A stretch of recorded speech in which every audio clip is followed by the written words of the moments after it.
இடரற்ற உறவுகளுக்கு உதவ கரம் கொடுப்போம். தாயகத்தில் இயற்கை இடர்களால் அல்லலுறும் வடக்கு கிழக்கு மலையக மக்களுக்கான IBC தமிழின் உறவு பாலம் வெள்ள நிவாரண பணி. தொடர்புகளுக்கு 0044 7832 76 95 22 மற்றும் 0094 77 137 7306. வணக்கம். மீண்டும் மற்றொரு ராஜ்யம் நிகழ்ச்சியினூடாக சந்தித்திருக்கின்றோம்.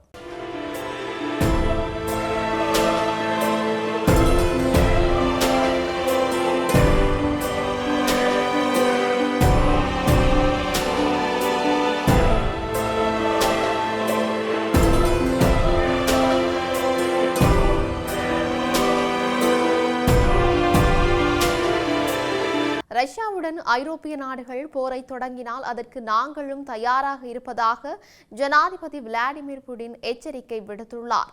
ரஷ்யா உக்ரைன் இடையேயான போர் தொடங்கி 4 ஆண்டுகளை நெருங்கும் நிலையில் போரை நிறுத்தும் பணியை அமெரிக்க ஜனாதிபதி டொனால்ட் ட்ரம்ப் முன்னெடுத்துள்ளார்.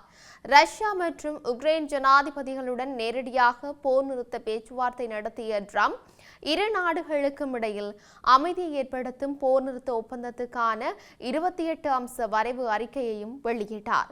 ரஷ்யா கைப்பற்றிய பகுதிகளை உக்ரைன் விட்டுக் கொடுக்க வேண்டும், நேட்டோ கூட்டமைப்பில் உறுப்பினராக முயற்சியை உக்ரைன் கைவிட வேண்டும் போன்ற அம்சங்கள் இடம்பெற்றுள்ளன. இந்த 28 அம்ச கோரிக்கைகள் உக்ரைனுக்கு எதிராகவும் ரஷ்யாவுக்கு சாதகமாகவும் இருப்பதாக ஐரோப்பிய நாடுகள் கடும் எதிர்ப்பு தெரிவித்துள்ளன. அமெரிக்காவின் 28 அம்ச ஒப்பந்தத்தில் பல மாற்றங்களை முன்மொழிந்துள்ள ஐரோப்பிய நாடுகளின் தலைவர்கள் உக்ரைன் மீது நியாயமற்ற அமைதி ஒப்பந்தத்தை திணிக்கக்கூடாது எனவும் வலியுறுத்தி இருக்கின்றார். இந்த சூழலில் மாஸ்கோவில் செய்தியாளர்களுடன் பேசிய புடின் ஐரோப்பிய தலைவர்களை கடுமையாக விமர்சித்து கருத்து தெரிவித்தும் இருந்தார். ரஷ்யா ஏற்றுக்கொள்ள முடியாத திருத்தங்களை தெரிவித்து அமைதி பேச்சுவார்த்தையை தடுக்க வேண்டும் என்ற நோக்கத்துடன் ஐரோப்பிய நாடுகள் திருத்தங்களை முன்மொழிந்திருக்கின்றன. ஐரோப்பிய நாடுகளுடன் போருக்கு செல்ல நாங்கள் திட்டமிடவில்லை, ஆனால் ஐரோப்பிய நாடுகள் விரும்பினால் போரை தொடங்கினால் நாங்களும் தயாராக இருக்கின்றோம் என்றும் தெரிவித்திருக்கின்றார். சமாதான பேச்சுவார்த்தை நடத்தக்கூட யாரும் இல்லாத வகையில் முழுமையான தோல்வியை ஐரோப்பிய நாடுகள் சந்திக்கும்.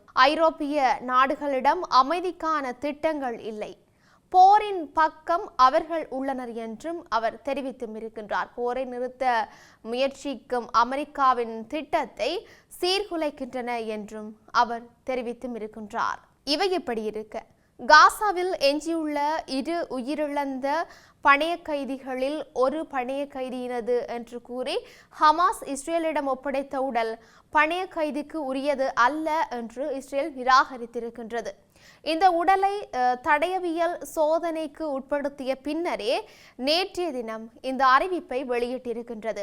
காசாவில் எட்டப்பட்ட இஸ்ரேல் மற்றும் ஹமாஸ் இடையிலான பலவீனமான போர் நிறுத்தத்தின் முதல் கட்டத்தில் ஹமாஸ் போராளிகளுடன் உயிருடன் இருந்த 20 பணைய கைதிகள் உட்பட அனைத்து 48 பணைய கைதிகளையும் விடுவிக்க இணங்கியது. இதில் இஸ்ரேலின் ரான் கிவ்லி மற்றும் தாய்லாந்து நாட்டவரான சுத்திசாக் ரின்தாலாக் ஆகியோரின் உடல்கள் மாத்திரம் இன்னும் விடுவிக்கப்பட இருந்தது.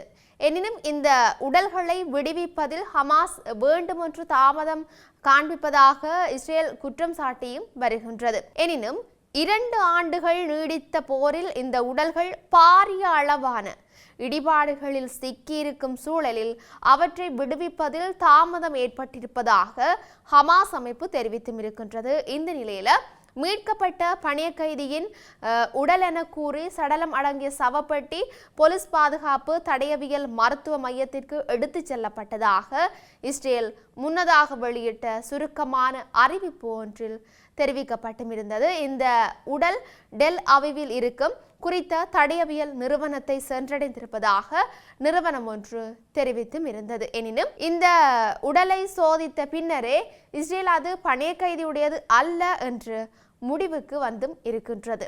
கண்டுபிடிக்கப்பட்ட இந்த உடல் செஞ்சிலுவை சங்கம் ஊடாக இஸ்ரேலிடம் கிடைத்தது என்று இஸ்ரேல் பிரதமர் பெஞ்சமின் நெத்தன்யாகு முன்னதாக குறிப்பிட்டிருந்தார். காசாவில் போர் வெடிப்பதற்கு காரணமாக இருந்து 2023 அக்டோபர் 7ஆம் தேதி இஸ்ரேல் மீது பலஸ்தீனர் போராளிகள் நடத்திய தாக்குதலின் போதே 251 பேர் பணைய கைதிகளாக பிடிக்கப்பட்டனர். இதனையடுத்து இஸ்ரேல் நடத்திய தாக்குதல்களில் இதுவரை காசாவில் 70,117 பலஸ்தீனர்கள் கொல்லப்பட்டிருப்பதாக காசா சுகாதார அமைச்சு தெரிவித்திருப்பதோடு இந்த தகவல்கள் நம்பகமானது என்று ஐநா நிறுவனமும் உறுதி செய்தும் இருக்கின்றது. குறிப்பாக கடந்த அக்டோபர் 10ஆம் தேதி காசாவில் போர் நிறுத்தம் எட்டப்பட்ட போதும் இஸ்ரேலின் தாக்குதல்கள் தொடர்ந்து நீடிப்பதோடு இந்த காலப்பகுதியில் இஸ்ரேல் நடத்தி வரும் தாக்குதல்கள் இதுவரை 360 பலஸ்தீனர்கள் கொல்லப்பட்டமையும் குறிப்பிடத்தக்க விடயமாக இருக்கின்றது. இதே காலப்பகுதியில் 3 இஸ்ரேலிய ராணுவ வீரர்கள் கொல்லப்பட்டும் இருக்கின்றார்கள். இதில் கடந்த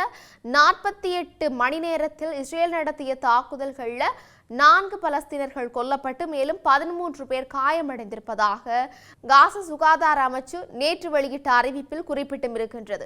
எஞ்சிய பணைய கைதிகளின் உடல்களை தேடும் பணியில் ஹமாஸ் அமைப்பின் ஆயுத பிரிவு மற்றும் காசாவில் இயங்கும் மற்றொரு போராட்ட குழுவான இஸ்லாமிய ஜிஹாத் அமைப்புகள் செஞ்சிலுவை சங்கத்துடன் இணைந்து காசாவின் பல இடங்களிலும் தேடுதலில் ஈடுபட்டு வருவதாக ஹமாஸ் அதிகாரி ஒருவர் தெரிவித்தும் இருக்கின்றார்.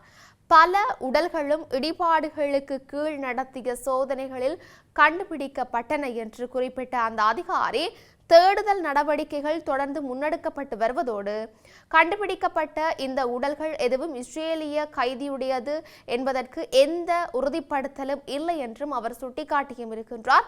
எஞ்சிய பணைய கைதிகளின் உடல்கள் கண்டுபிடிக்கப்பட்டவுடன் அவை தற்போது உள்ள பொறிமுறைகளை பயன்படுத்தி இஸ்ரேலிடம் கையளிக்கப்படும் என்றும் அவர் மேலும் தெரிவித்தும் இருக்கின்றார். போர் நிறுத்த உடன்படிக்கைகளை தொடர்ந்து மீறிவரும் இஸ்ரேல் காசாவுக்கான உதவிகள் செல்வதிலும் கட்டுப்பாடுகளை விதித்து வருகின்றது. இதனால் காசாவில் தொடர்ந்து மனிதாபிமான நெருக்கடி நீடித்து வருகின்றது. எவ்வாறாயினும் காசாவுடனான எகிப்தின் பிரதான எல்லைக்கடவையாக இருக்கும் ரஃபா வாயில் அடுத்த சில நாட்களில் திறக்கப்படும் என்று இஸ்ரேல் நேற்று அறிவித்திருந்தது.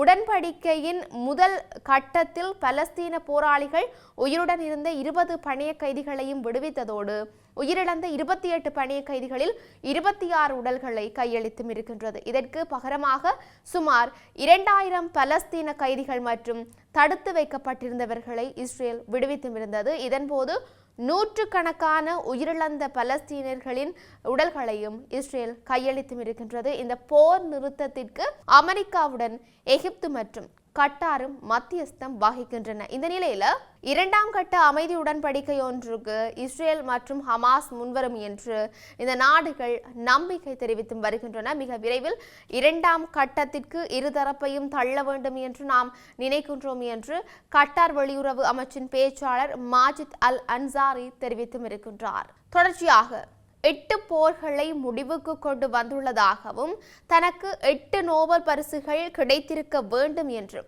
அமெரிக்க ஜனாதிபதி டொனால்ட் ட்ரம்ப் தெரிவித்திருக்கின்றார்.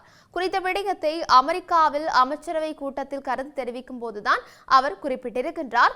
இது தொடர்பில் அவர் மேலும் தெரிவித்ததாவது, போதைப் பொருள் கடத்தல்காரர்களுக்கு எதிராக நடவடிக்கை எடுக்க வெனிசுலாவிற்குள் அமெரிக்கா விரைவில் தாக்குதல்களை தொடங்கும்.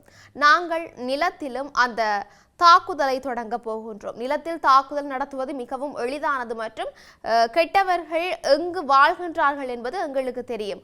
போதைப் பொருட்களை நம் நாட்டிற்கு விற்பனை செய்யும் எவரும் தாக்குதலுக்கு உள்ளாக நேரிடும்.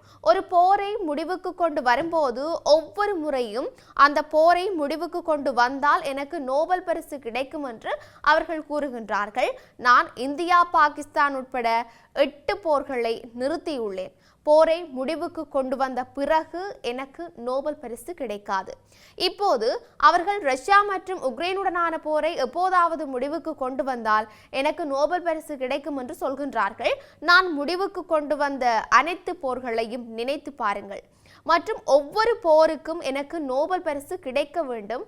ஆனால் எனக்கு அது வேண்டாம் மற்றும் நான் பேராசைப்பட விரும்பவில்லை என்றும் டொனால்ட் ட்ரம்ப் தெரிவித்தும் இருக்கின்றார். இது இப்படி இருக்க 10 ஆண்டுகளுக்கு முன் மாயமான மலேசியன் ஏர்லைன்ஸ் விமானத்தை தேடும் பணி மீண்டும் ஆரம்பிக்கப்பட்டிருக்கின்றது. இதன் அடிப்படையில் வரும் 30ஆம் தேதி தேடும் பணி ஆரம்பிக்கப்படும் என்று தெரிவிக்கப்பட்டிருக்கின்றது.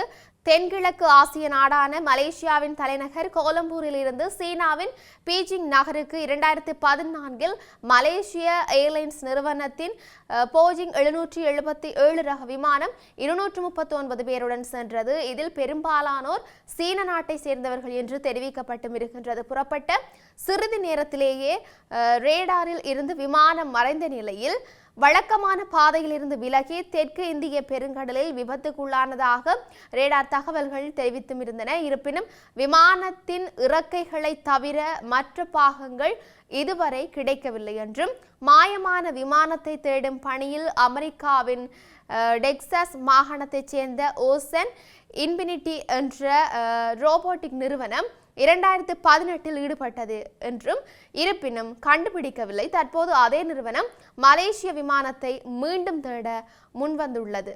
விபத்துக்குள்ளான விமானத்தை கண்டுபிடித்தால் மட்டுமே 631 கோடி ரூபாய் பணம் கட்டணம் வழங்கப்படும் என்று மலேசிய அமைச்சரவை சமீபத்தில் நிபந்தனை விதித்தது. இதை ஏற்ற ஓசன் இன்பினிட்டி நிறுவனம் வரும் 30 முதல் மீண்டும் தேடுதல் ஆரம்பிக்க உள்ளமையும் இங்கு குறிப்பிடத்தக்க ஒரு விடயமாகவே இருக்கின்றது. இப்படி இருக்க உலகளவிய ரீதியில் இன்னும் என்னெல்லாம் நடக்கப் போகின்றது என்று நாங்களும் பொறுத்திருந்து பார்க்கலாம். மீண்டும் மற்றொரு பதிவினூடாக சந்திக்கலாம். வணக்கம்.